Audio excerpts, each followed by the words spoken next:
and thank you for coming, especially on a Friday at fairly short notice. Well, by which I mean it's been a bit of a challenge to find an evening, so thank you. Well, we'll start the meeting. It is the witching hour. So do I have any apologies? Apologies from Chris Johnson and Sally Gurney, who may be joining on Teams, Chair. Right, thank you. So we can move then to the minutes of the previous meeting. So if I just go through them on page 1, fairly brief, and anything on page 2, page 3. If everybody's happy with those, then I could sign those as an accurate record. Yeah, lovely. Thank you. I could do that at the end. That's fine, thank you. And then I can move to any declarations of interest. Do we have any? I'm not really expecting any. No, right, thank you. Public question time. So there are no public questions, no member questions, and no parish town council questions, Chair. Right, thank you. Well, in a way, that's a bit of a pity, but never mind. Not tonight, because I know time is of the essence. Yeah, right. Yes, I believe we are. Can you use your mic when you... Well, if that being the case, then if I can move to item 33, the member training session. Andrew, is that you? Okay, thank you. Thank you, Chair. So I'm just going to spend 10 minutes or so just going through the member code of conduct complaints procedures. Happy to take questions at the end of that if they arise. Just before I start, though, I'd just like to introduce to members the gentleman on my left, Neil Allen, who's the Deputy Monitoring Officer and Head of Legal Services. So, Neil is not new to the council, but new into this post last month. But Neil will be an important part of the standards process, the standards regime. So if I just take you through these slides, we'll make the slides available. There's quite a lot of detail in here, but we'll make them available to members after this session. So this evening, if I can get my technology to work, it worked a minute ago. There we go. So you'll recall last time we looked at the code of conduct itself in some detail. So we're now going to look at the parts of the Constitution that deal with how complaints are dealt with.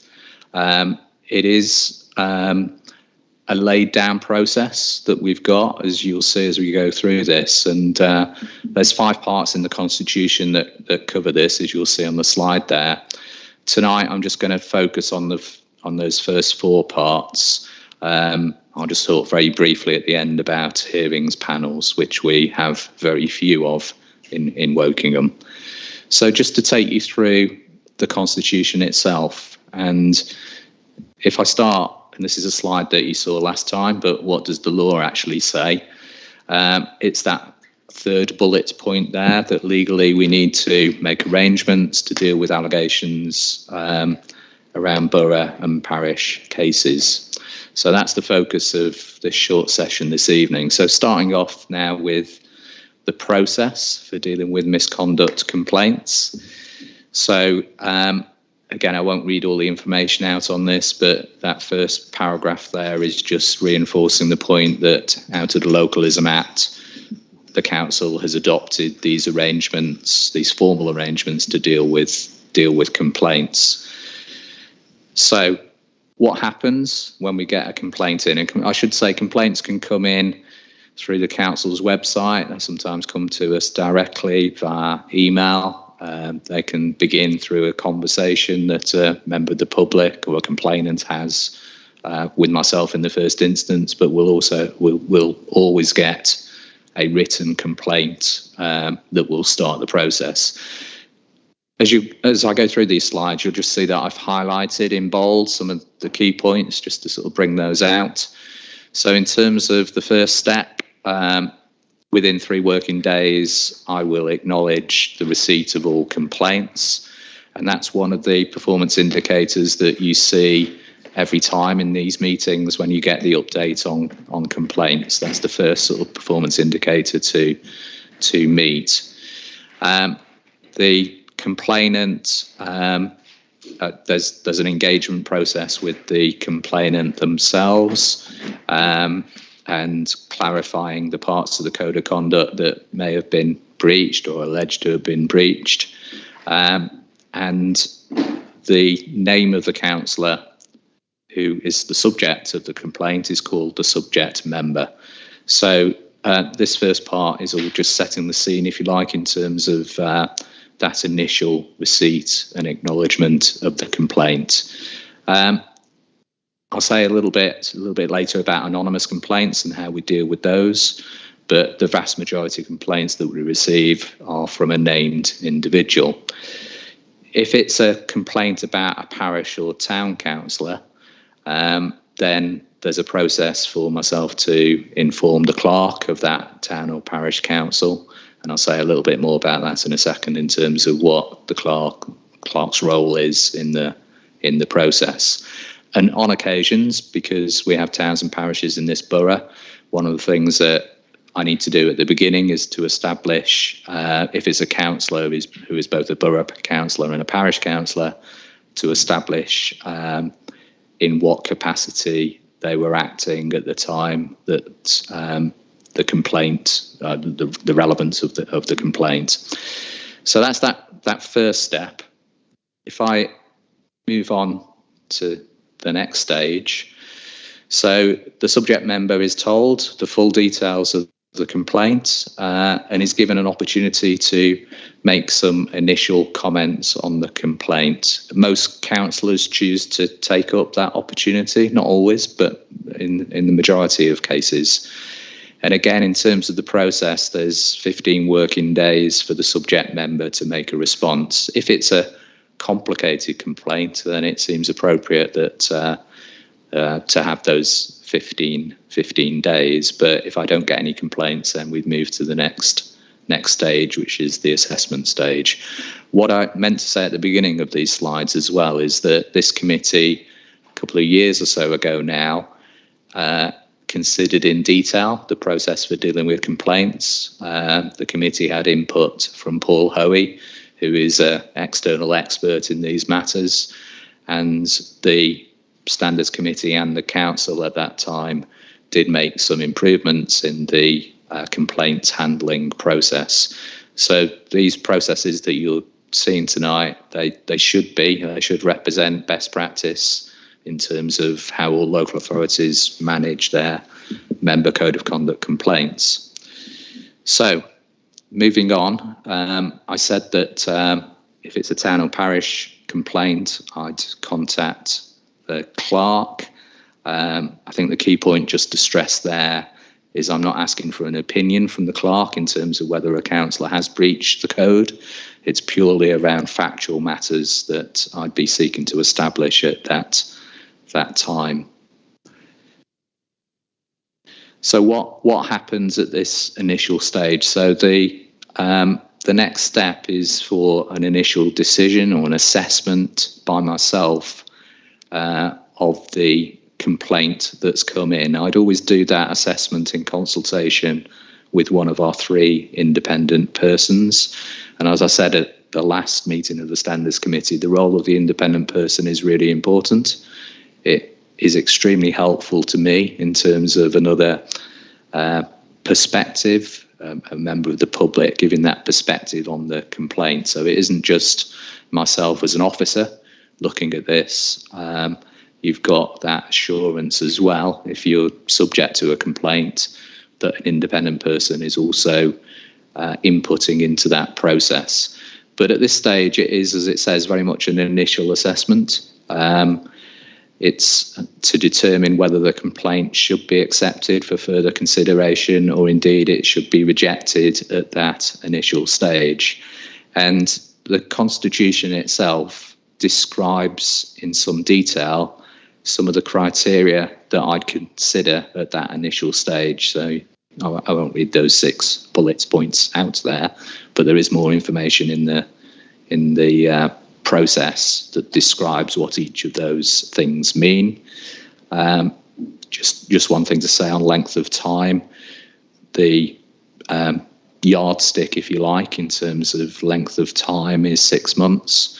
So if a complaint relates to matters more than 6 months old, it's likely that would not be taken any further. It does depend on the circumstances, but obviously the rationale for that is that events so far in the past, people are less likely to have full memory of those events at that time.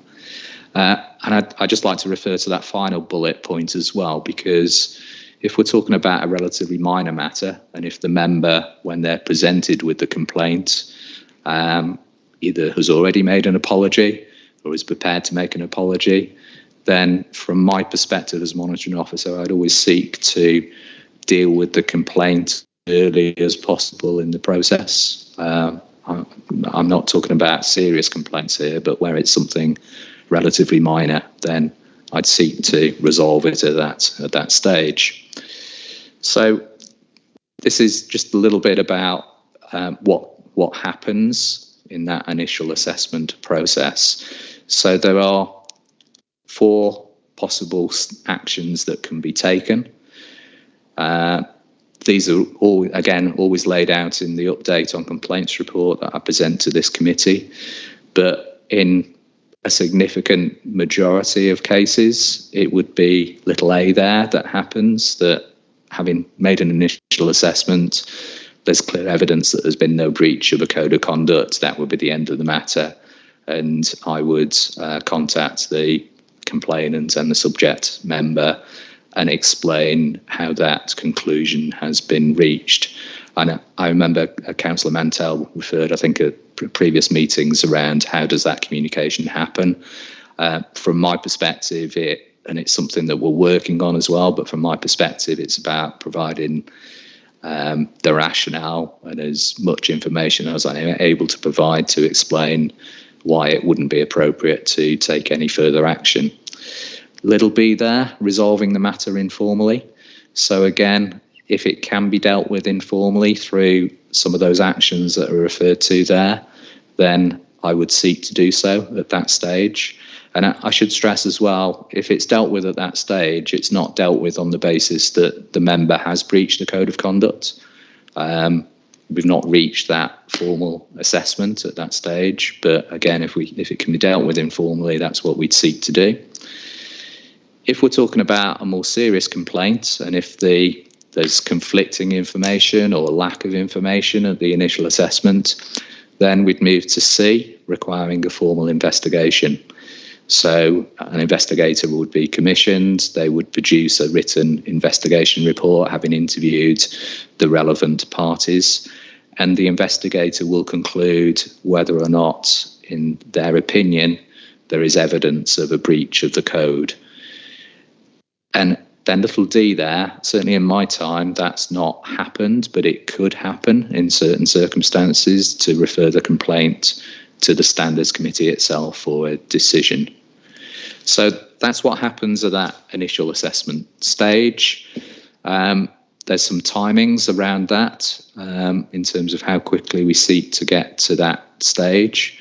What I would say, and we'll say a little bit more about this when we get to this month's update on complaints, is that we don't always manage to meet that timescale, partly because of our own internal capacity, partly because of the subject member or the complainant being able to provide the information that is needed. But we'll perhaps come back to that when we talk about this month's update. Yes, and the complainant, subject member, town and parish clerk, if it's a parish complaint, will be informed of the outcome normally on the same day. So that's the initial assessment stage. Just a little bit about what it says in the code around anonymous complaints. So I guess the key line there is that usually we won't consider a complaint if it's anonymous, but there are certain exceptional circumstances as laid out there as to in what circumstances you would take the complaint forward. But obviously it's much more difficult to investigate a complaint that's anonymous. So if I move on then to, I'm now talking about the stage where an investigation has been undertaken and the investigator has completed interviews and has produced a written investigation report. So what happens next? So the first thing is that the investigator may have concluded that there is no evidence of a breach of the code of conduct. So again, I won't read out everything in that paragraph, but I would just say that as the Standards Committee, in those circumstances where there's a no breach, you would still get a summary of the investigation and the nature of the complaint. And again, that's for the benefit of the Standards Committee to look at trends and patterns and take any learning from such a case. And again, just to stress that if there is no breach, then the member's name would not be disclosed. And I think that's an important sort of safeguard of the process. For me, it's all about the integrity of the process, that only if a member were to be found to be in breach would the name be disclosed. And I'll come on to that in a second. So the next eventuality is that the investigator finds that there is a breach of the code of conduct.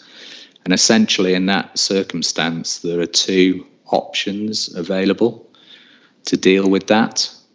So the first one, A, is again to look to resolve the matter informally.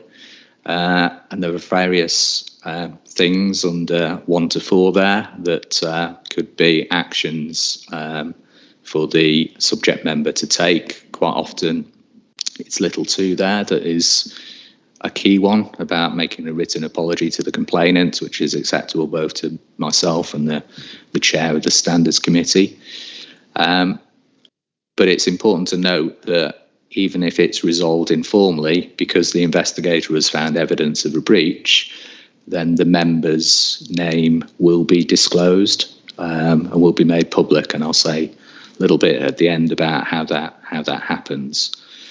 But little b there, if the member is not prepared to make an apology or any of the other actions in little a, then the matter would be referred to a steering committee hearings panel. What I would say, and I think I might have mentioned this last time, is that having hearings panels is quite unusual and quite rare. The last Standards Committee hearings panel that we had was about 18 months or probably more than 18 months or so ago now.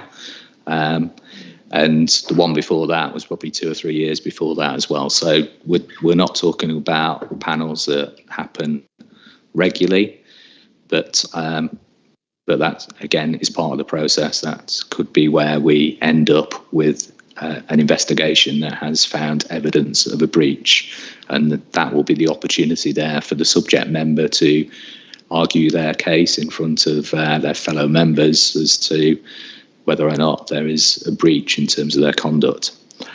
So just to say a little bit now about publicising the decision of finding a breach of the code of conduct, which has been dealt with through that informal process.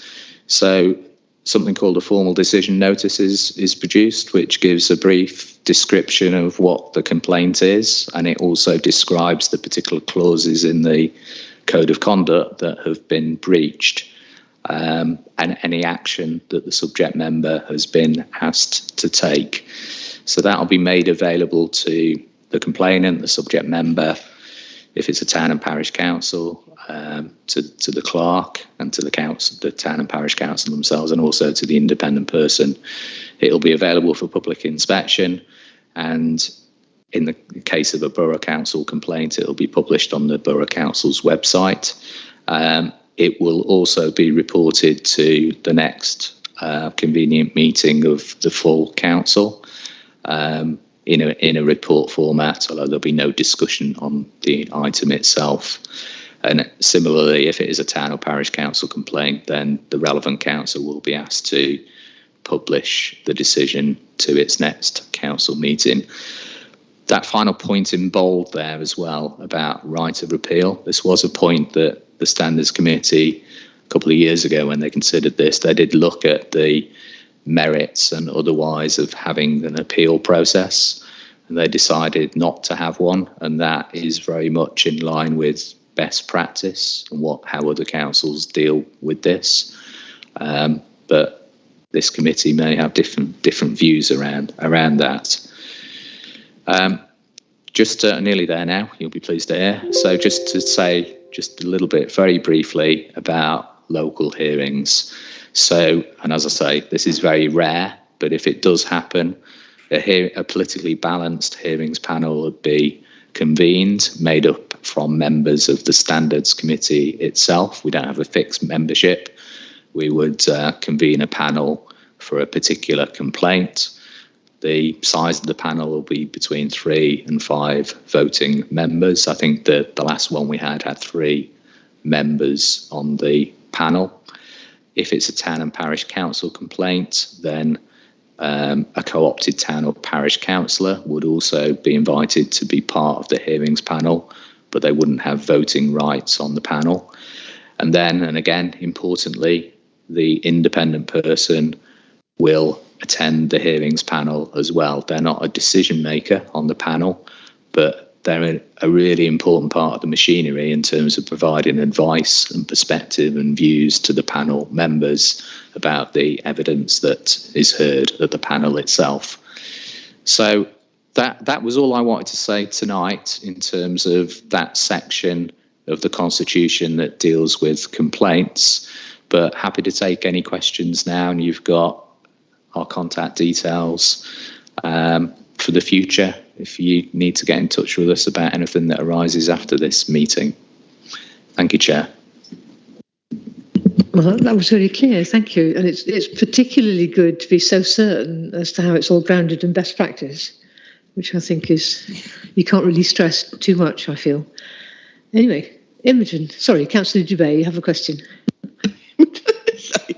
Councillor Shepherd-Bay, I think this is. My question is that when there's a hearing panel convened for a town and parish council, you say that a town and parish council is co-opted on to that committee. Why don't they have voting rights if it's not a borough council scenario? It's maybe Neil would like to comment on this as well, but it is part of the legislation. A lot of what I've just shown you there in terms of what it says in our constitution comes from the legislation itself, but I don't know whether there's anything you'd like to add to that, Neil. Andrew, I can't add very much. I'm afraid that's just what the law requires, I'm afraid.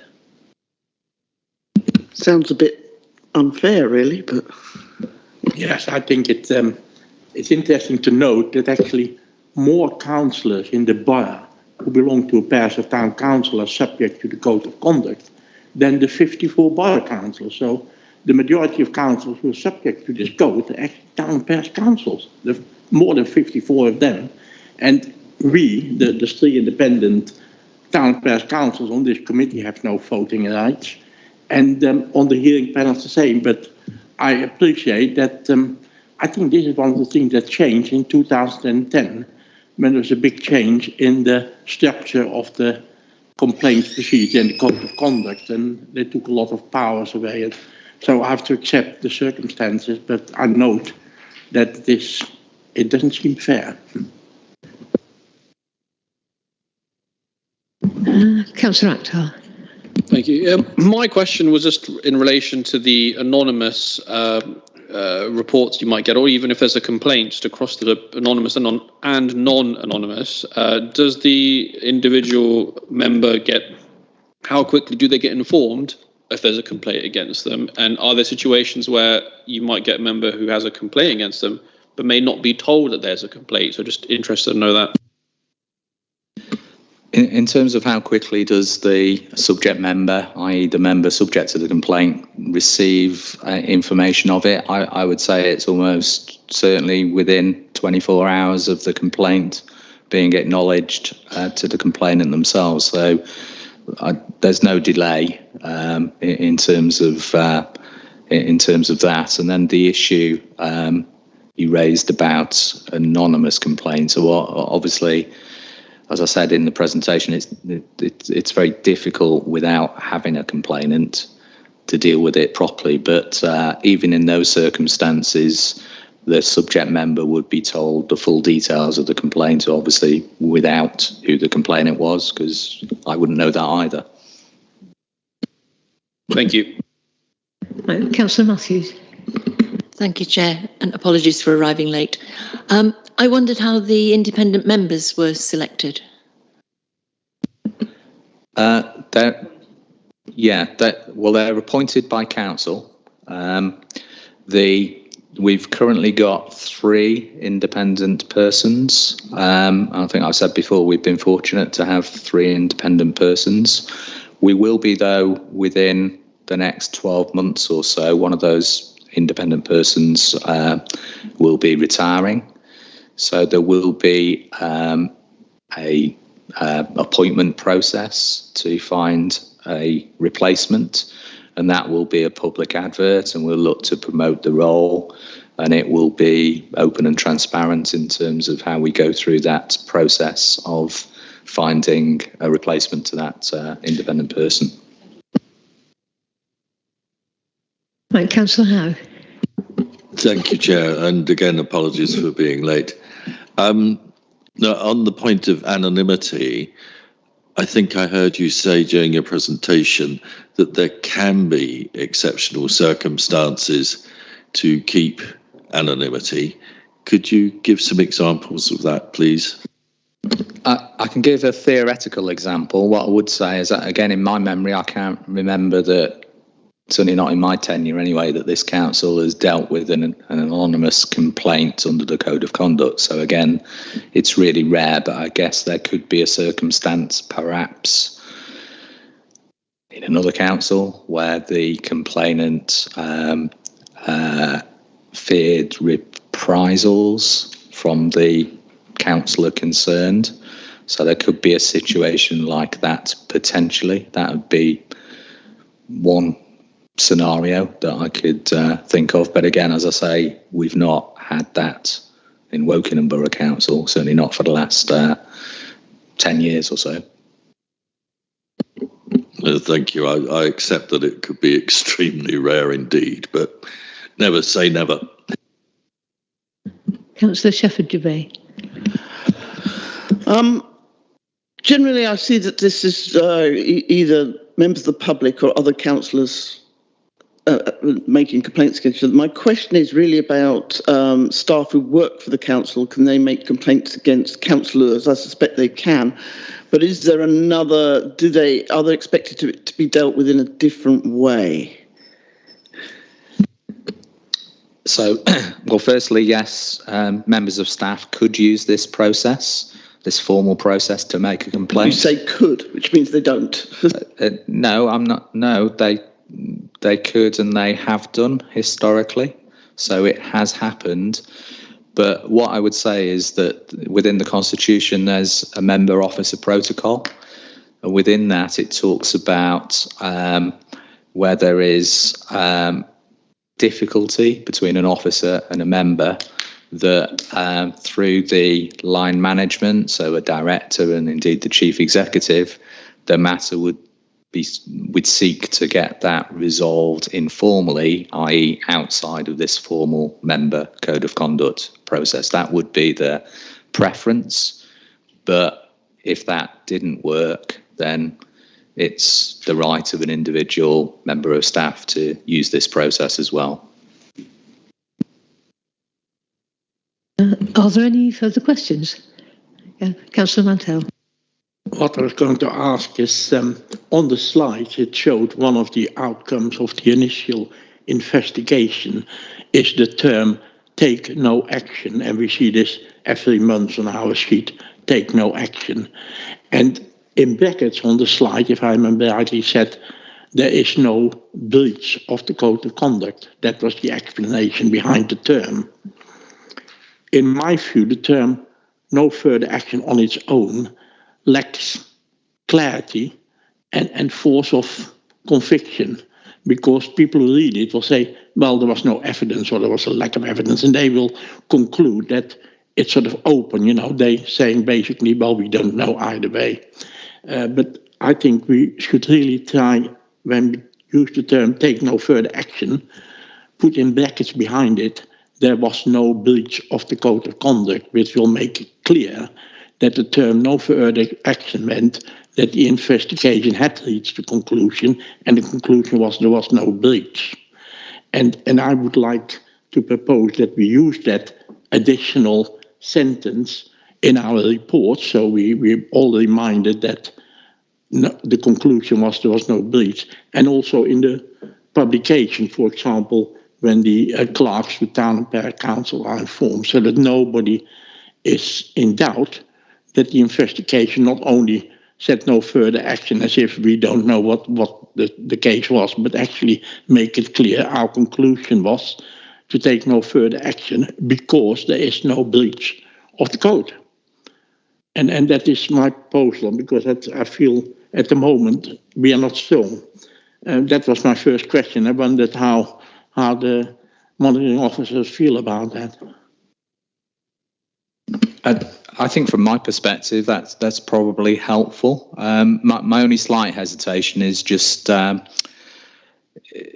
we just need to be careful with the words. If we said there was no evidence of a breach that we'd seen at that stage, that may be slightly better. But in principle, I'd be happy with that improvement. What I would say as well is that the council in the summer is looking at the whole council constitution, of which obviously this forms part.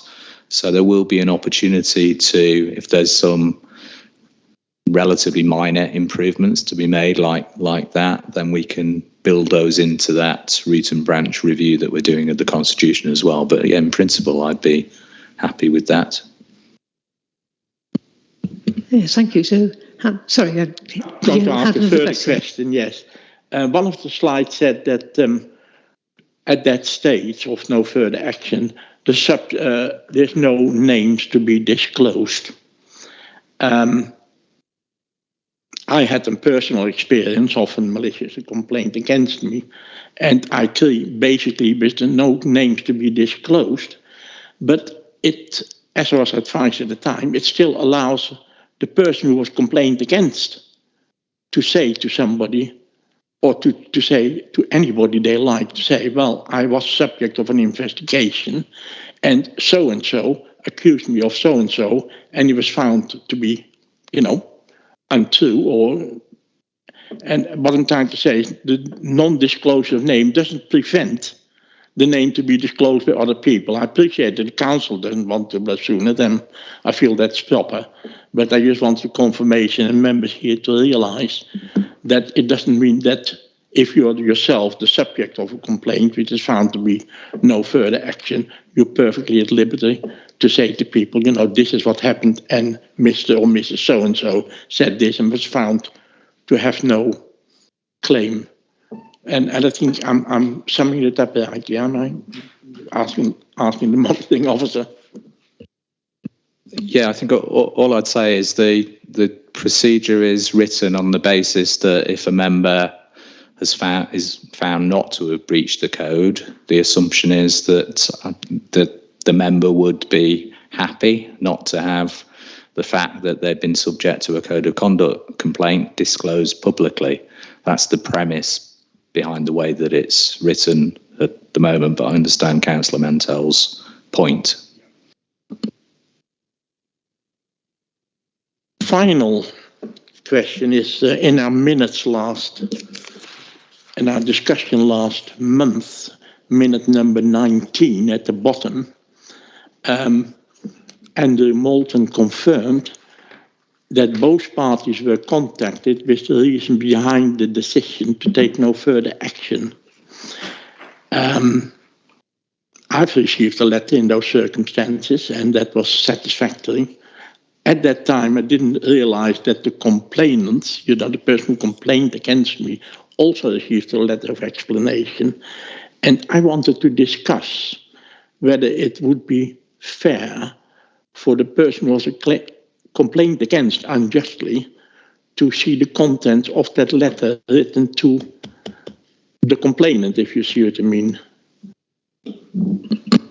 I'm happy to take that away. I just know it is quite a little while ago now, the events that you're talking about there. So but I can't think that there's a particular difficulty with that, because from my memory it would be a very factual response to the complainant as to why their complaints had not been taken any further. So I'm happy to take that up with you, Councillor Mantell, outside. That's fine. I think that. Thank you for your answer. Are there any further questions? Councillor Howe. Yeah, sorry. I apologise if I've missed this. When a complainant lodges a complaint, is there anything to bind them, or what rules of disclosure are incumbent upon them, if any? When they lodge a complaint, I'd ask them to treat the whole process confidentially. So that's the starting point with that. I would say that doesn't always happen, and that's unhelpful in terms of the process. But both for the subject member and for the complainant, I think it's appropriate, and I'm sure the Standards Committee would agree, that it helps in terms of the integrity of the process if both parties allow due process to be followed and work within the process, as opposed to outside and involve other people in the process. Yeah, I understand it's a very difficult thing to try and achieve, but it's the classic trick the newspapers use, isn't it? There's an allegation that, oh no, on page 19 in the bottom of the column, it says it wasn't held up. I'm thinking of Councillor Mantell's situation. People can be, the complaints are often associated with vexatious actions, and this could be abused. And I'm thinking about, if such a thing happened, could there be any action against the complainant? I think it depends who the complainant is. I think if it was a member of staff, or if it was another member, then there's probably more opportunity to control that situation in terms of the processes that we've got, whether that's the member code of conduct complaint itself or the officer code of conduct.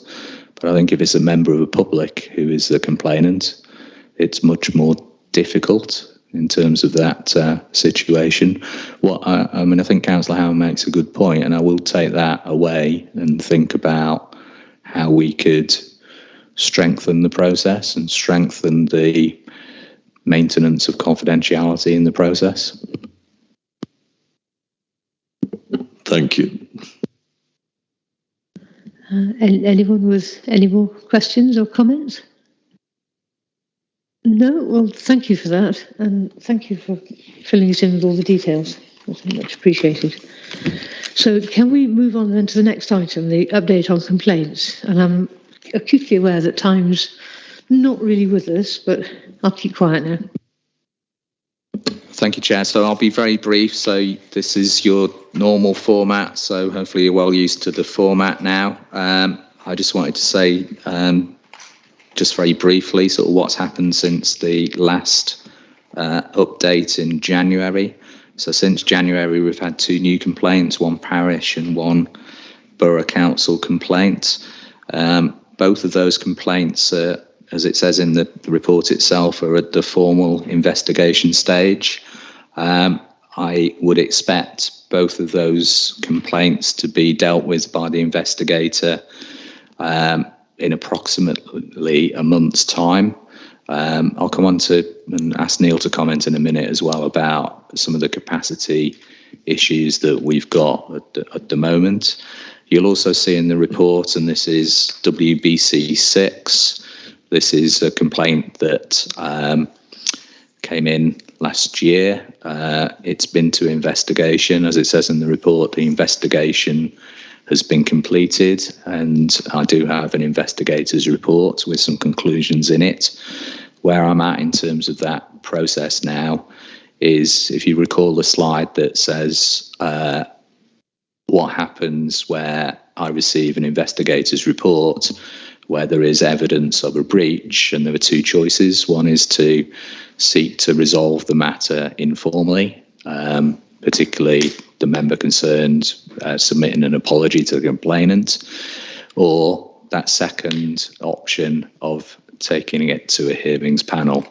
So we're just at that decision-making point at the moment with that one, now that we've got the investigator's report. So I would expect an outcome on that imminently. In terms of the historic Woodley complaints that we've talked about as well, there is one of the complaints, the 4th of November 21 complaint, where no further action will be taken. The other two complaints will be with, Neil will comment on this now, but legal will be looking at both of those. What I would say, and I think I've said this at this committee previously, is both complaints, albeit they are very historic now, they are of, I won't use the word trivial, but they are of relatively minor matters. They're not seriously significant complaints, just to give you some reassurance on those. But if I could just ask Neil to comment, and bearing in mind Neil is new into this role, but just to explain some of the resourcing issues that we have at the moment. Yeah, Andrew, thank you very much.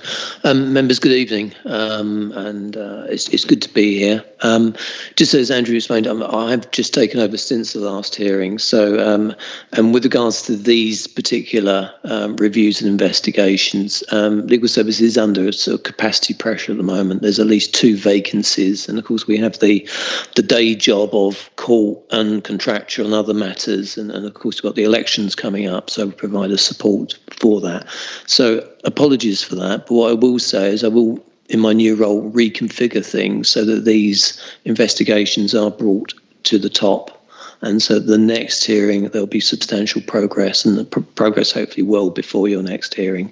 So apologies for that, but that's the situation that I've found on coming in, and these are very, very important to us as well, because we know the pressure that members are under, complainants are under, etc. So we will try and resolve these as quickly as possible.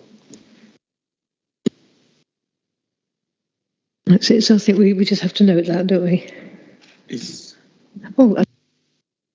Councillor Matthews. Thank you. Sorry. Hypothetical question, I think. On WBC 6, where that issue is ongoing and it might be coming to some sort of crunch decision, what are the implications of the upcoming elections? So, for example, if the person who is being investigated is or isn't elected, does that have a bearing on the decision making?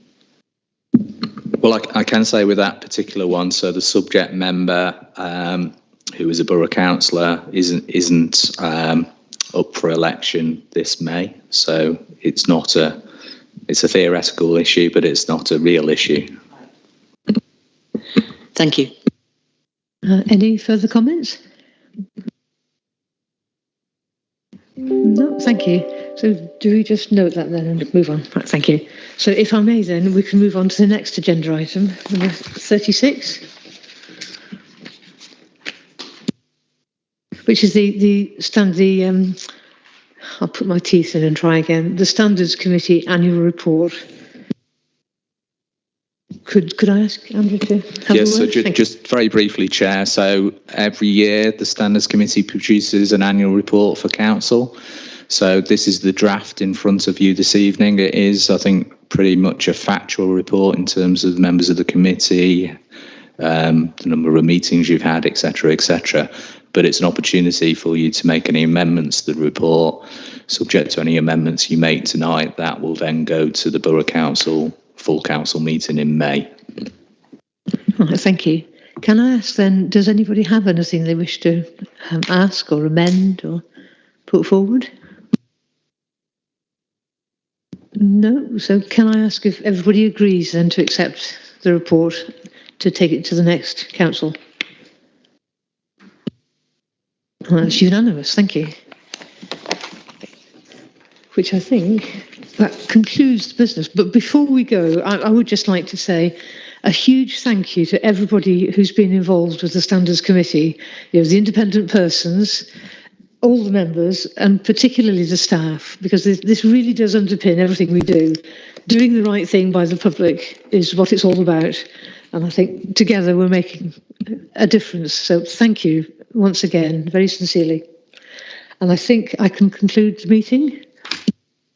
Councillor Mantell. Sorry to stop you from finishing, Madam Chairman.